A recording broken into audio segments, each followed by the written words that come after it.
नमस्कार दोस्तों, मैं जय भगवान कुंडू आपके सामने फिर हाजिर हूँ एक नई वीडियो के साथ। दोस्तों, उम्मीद करता हूँ आप सभी स्वस्थ होंगे और खुश होंगे।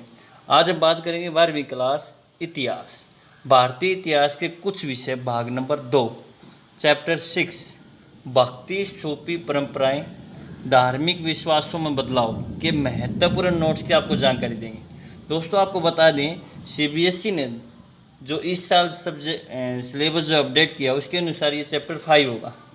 अगर आपने अब तक ओम ज्ञान कुंडू को सब्सक्राइब नहीं किया, कर दीजिए ताकि आने वाली वीडियो की जानकारी आपको मिल सके। तो दोस्तों, हम शुरुआत करते हैं। सबसे पहले आपको बताते हैं महत्वपूर्ण शब्दावली। उल्मा, आलिम का बहुवचन। इस्लाम धर्म के जो ज्ञाता है उसको उल्मा कहा जाता है। शरिया, शरिया मुसलमान समुदाय को निर्देशित करने वाला कानून। वली, बहुवचन ओलिया अर्थात ईश्वर का मित्र, वे सूफी जो अल्लाह के नज़दीक होने का दावा करता था। कौल, अरबी शब्द है ये, किसका अर्थ होता है कहावत। इसके अलावा दोस्तों आपको बता दें, 8वीं शताब्दी से 18वीं शताब्दी के बीच का जो काल था वो भक्ति आंदोलन के रूप में जाना जाता है और ये काल भारत के इतिहास का मध्यकाल है। इसमें हम बात करेंगे सबसे पहले अलवल और नैनियार के बारे में। इस्लाम और सूफी आंदोलन ने मध्यकालीन भारत के इतिहास में एक महत्वपूर्ण भूमिका निभाई। अलवर और नैनियार दक्षिण भारत में भक्ति आंदोलन के संस्थापक माने गए थे।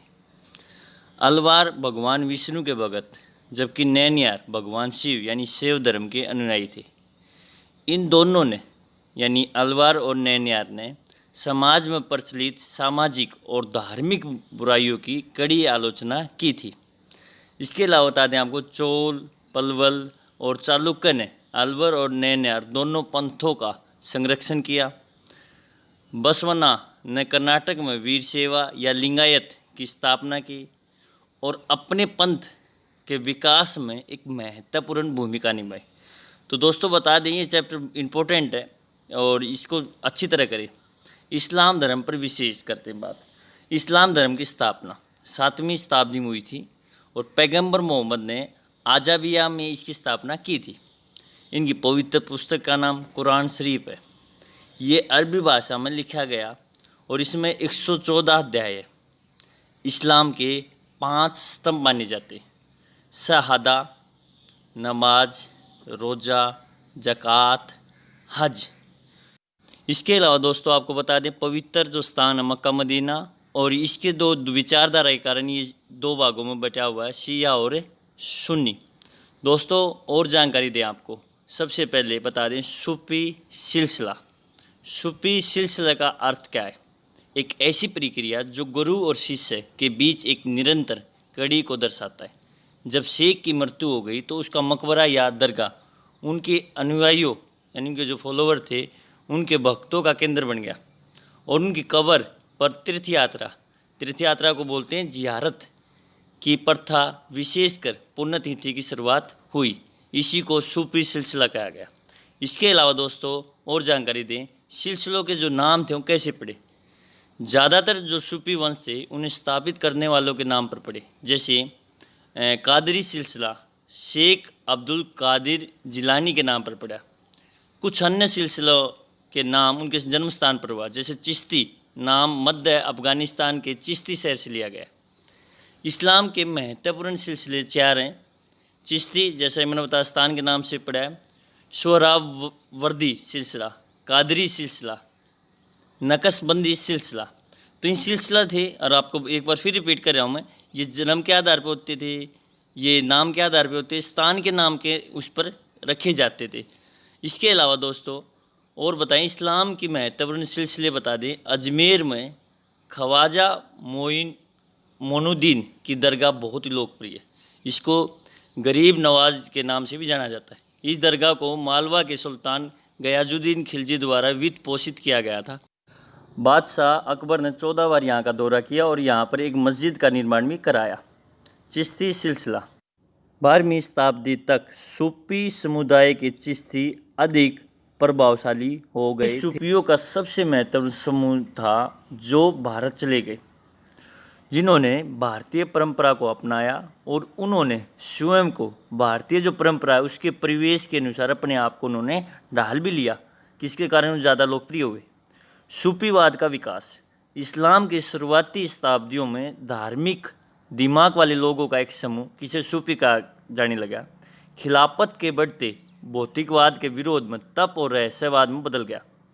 सूफियों ने कुरान की व्याख्या करने, हठधर्मी परिभाषाओं और विद्वानों के तरीकों की आलोचना की और अपने व्यक्तिगत अनुभव के आधार पर इसकी व्याख्या की। यानी जो सूफी हैं वो धार्मिक दिमाग वाले लोग हैं जो इस्लाम में, उनको सूफी कहा गया। याद रखना, ये बहुत ही इम्पोर्टेंट है।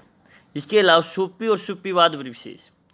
भारत में मध्यकालीन काल था जो, उसके दौरान सूफीवाद एक शक्तिशाली आंदोलन के रूप में उभरा। सूफियों को उनके दिलों की पवित्रता सपा के कारण कहा गया। इनका मुख्य उद्देश्य मानव जाति के लिए प्रेम, दान, ईश्वर, एकता आदि थे। भारत के कुछ प्रमुख सूफी शेख ख्वाजा मोहिउद्दीन चिश्ती, शेख कुतुबुद्दीन बख्तियार काकी, शेख निजामुद्दीन औलिया।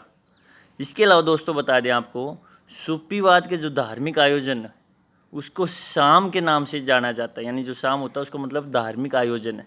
तो इस सूफी आंदोलन भारत के इतिहास में मध्यकाल में बड़ा लोकप्रिय हुआ।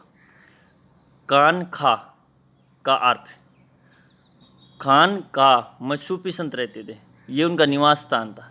11वीं शताब्दी तक सूफीवाद एक अच्छी तरह विकसित आंदोलन में विकसित हो चुका था। सूफों ने शेख पीर के नाम से एक शिक्षित गुरु द्वारा नियंत्रित धर्मशाला, यानी धर्मशाला को खानका कहा गया फारसी में, आसपास समुदाय को संगठित करना शुरू किया। उन्होंने मुरीदों यानी जो शिष्य थे उनको नामित किया, उनको चुना और एक उत्तराधिकारी यानी खलीफा नियुक्त किया। भक्ति पर विशेष। मोक्ष प्राप्ति के अंतिम उद्देश्य के साथ भगवान की भक्ति को भक्ति कहा गया है और भक्ति में होती है शक्ति। भक्ति शब्द को मूल भक्त से लिया गया, किसका अर्थ है आराध्या। भगत जो अवतार और मूर्ति पूजा के विरोधी थे, संत के रूप में जाने जाते थे, जैसे कबीर, गुरु नानक देव आदि। भारतीय समाज पर भक्ति आंदोलन का प्रभाव महत्वपूर्ण और दूरगामी था। इसमें आप मीराबाई के बारे में भी डिस्कस करेंगे। विभिन्न धार्मिक विश्वास और प्रथाएं। देवी और देवताओं की एक विस्तृत श्रृंखला मूर्ति कला के साथ साथ ग्रंथों में भी पाई गई थी। पौराणिक ग्रंथों के रचना और संकलन संस्कृत भाषा में किया गया था, जो महिला और शूद्रों के लिए उपलब्ध नहीं था। वे आमतौर पर वैदिक शिक्षा से वंचित थे। उड़ीसा का जगन्नाथ पंथ आदिवासियों के द्वारा लकड़ी से बना स्थानीय देवता था और इसे विरूप में मान्यता दी थी। उत्तरी भारत में नए भक्ति मार्ग। कबीर 14वीं और 15वीं शताब्दी के कवि संत थे। कबीर के छंदों को 3 अलग अलग परंपराओं में शामिल किया गया, जैसे कबीर बीजक उत्तर प्रदेश में कबीर पंथ द्वारा संकलित किया गया था। कबीर ग्रंथावली राजस्थान में दादू पंथ से जुड़ी है। इसके अलावा उनके छंदों को आदि ग्रंथ साहिब, जो बाद में ग्रंथ साहिब के नाम से प्रसिद्ध हुआ, गुरु ग्रंथ साहिब के, जो सिखों का पवित्र जो बुक है, तो इनके जो ग्रंथ छंद हैं उनको आदि ग्रंथ साहिब में भी शामिल किया गया। यानी कबीर की शिक्षा भी आ सकती हैं, वो भी लिख देना, अच्छी बातें जो भी है। गुरु नानक देव के संदेशों को, उनके भजन और उपदेशों को पिरोया गया है। गुरु नानक देव आपको बता दें जो सिख धर्म के संस्थापक माने जाते हैं, जो उन्होंने निर्गुण भक्ति के एक रूप की वकालत की है। गुरु नानक देव के अनुसार पूर्ण या रब का कोई लिंग या रूप नहीं है। उनके विचारों को पंजाबी में शब्द नामक भजनों के माध्यम से व्यक्त किया जाता है, बताया जाता है। इसके अलावा दोस्तों, गुरु अर्जन ने आदि ग्रंथ साहिब में बाबा फरीद, रविदास, कबीर के भजनों के साथ गुरु नानक के भजनों को शामिल किया। गुरु गोविंद ने गुरु तेग बहादुर, जो 9वां गुरु था इनका, और गुरु गोविंद 10वां था, की रचनाओं को शामिल किया गया और इस शास्त्र को गुरु ग्रंथ साहिब के नाम से जाना गया। और गुरु अर्जन जो 5वें गुरु थे, गुरु तेग बहादुर 9वें थे, गुरु गोविंद 10वें थे और गुरु नानक पहले गुरु थे। 10 गुरु इनके। मीराबाई भक्ति परंपरा के एक प्रसिद्ध महिला कवि थी। उन्होंने कई गीतों की रचना की।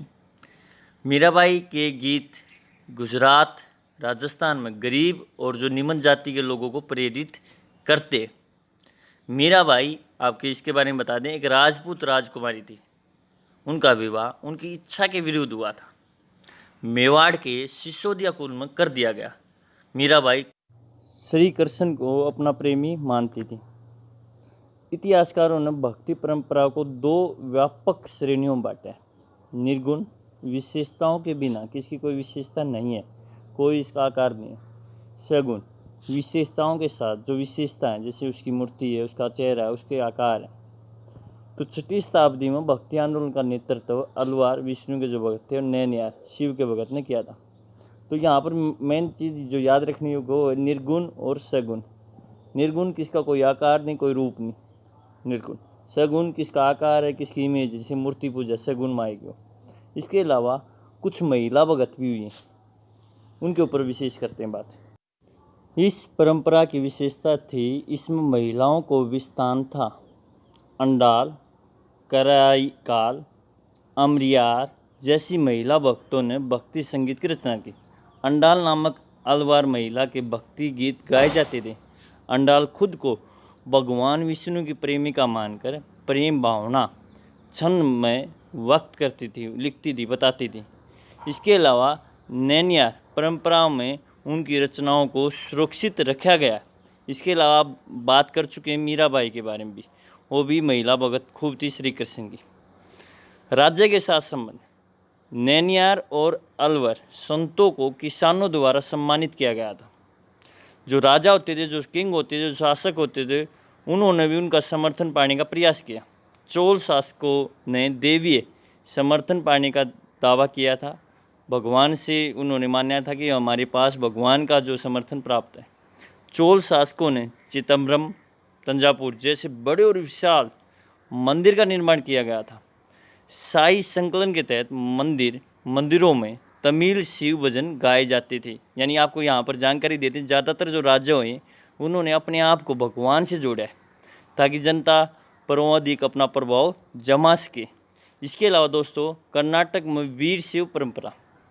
कर्नाटक में 12वीं शताब्दी में बसवन्ना नाम के एक ब्राह्मण के नेतृत्व में एक नया आंदोलन उभरा।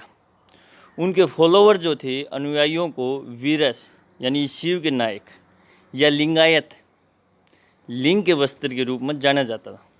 यानी लिंगायत भी एक ही बात है, ये याद रखना इसको। आज प्रेजेंट भी काफ़ी संख्या में लिंगायत की संख्या कर्नाटक में है।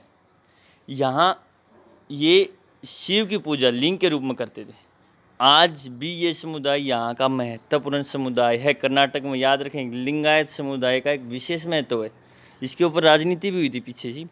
इसके अलावा लिंगायत ऐसा मानते थे कि भगत यानी जो भक्त है मृत्यु के बाद शिवलीन हो जाएगा, शिव में लीन हो जाएगा, इस संसार में दोबारा नहीं लौटेगा।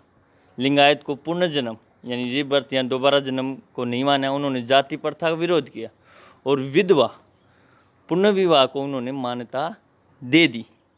दोस्तों, आज के लिए इतना ही।